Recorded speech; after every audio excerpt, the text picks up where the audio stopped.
My name is Bruno Sade from brunosade.com. Recently, someone asked me for some tips on creating effective phrases for self-tapping. So based on my experience as a psychologist and EFT practitioner, here are some guidelines. Don't worry about coming up with positive phrases or reframes. Instead, focus on being able to detect and tap on your actual thoughts and feelings about the issue that you're wanting to address. So first of all, define the issue. For example, let's consider the fear of public speaking. In order to tap on this effectively, we need a way to make it more specific.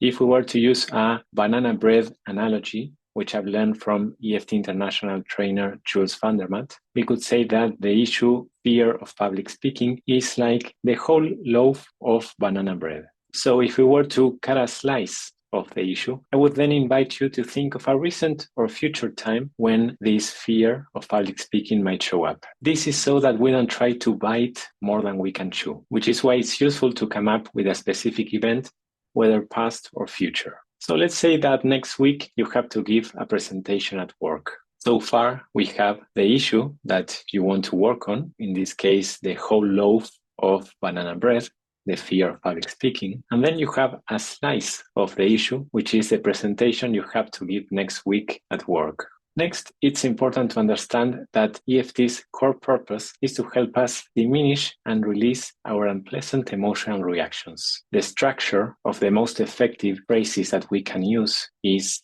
even though when I think about fill in the blanks, I feel fill in the blanks. And this is just where I'm at right now. So coming back to the example, when you think about next week's presentation at work, what is the most noticeable thought and or feeling that you notice coming up for you now in the present moment as you think about that? So the idea is to choose one thought and one feeling to focus on for each tapping round. In this sense, we are now cutting an even smaller and more manageable piece from that slice of banana bread. So we went from the whole loaf, the issue, fear of public speaking, to cutting a slice, which is thinking about a specific time, a specific event, next week's presentation at work, and then cutting a piece of that slice, which is a certain thought and feeling that you notice coming up now as you think about that. So the first round of tapping might go something like this. Even though when I think about the presentation at work next week, right now I'm feeling anxious because my boss will be there and I can't screw it up. This is just where I'm at right now. Then on the other points, you could either just name the feeling or emotion, or you can alternate between the emotion and the thought. So for example, I'm feeling anxious, my boss will be there and I can't screw it up.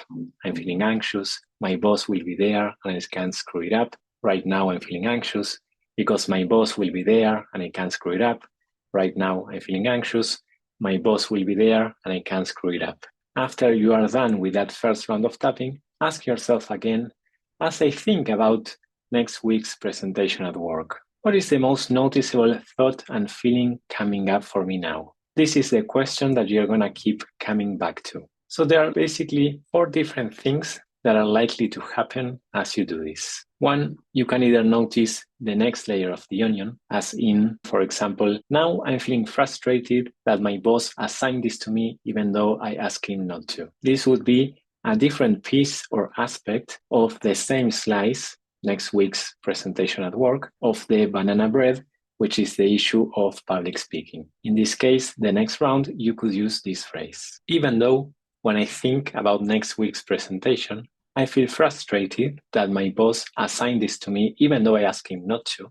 This is just where I'm at right now. And again, as a reminder phrase throughout the other points, you could alternate between the emotion and the thought. So for example, I'm feeling frustrated because my boss assigned this to me even though I asked him not to. I'm feeling frustrated. My boss assigned this to me even though I asked him not to, and so on. 2. Maybe what you are noticing coming up now is actually a different memory that is showing up. Like the last time you tried to give a presentation and you couldn't do it because you were so nervous. This would be a different slice, specific event of the same banana bread loaf, which is the issue of the fear of public speaking. This memory can also be thought of as the next layer of the onion. In this case, provided it's not a traumatic and or very emotionally intense memory, in which case you might want to tap on it with the help of a certified EFT practitioner. You could ask yourself, what is the most noticeable thought and feeling coming up for me now in the present moment as I think about this memory? An example of a setup statement might be something like,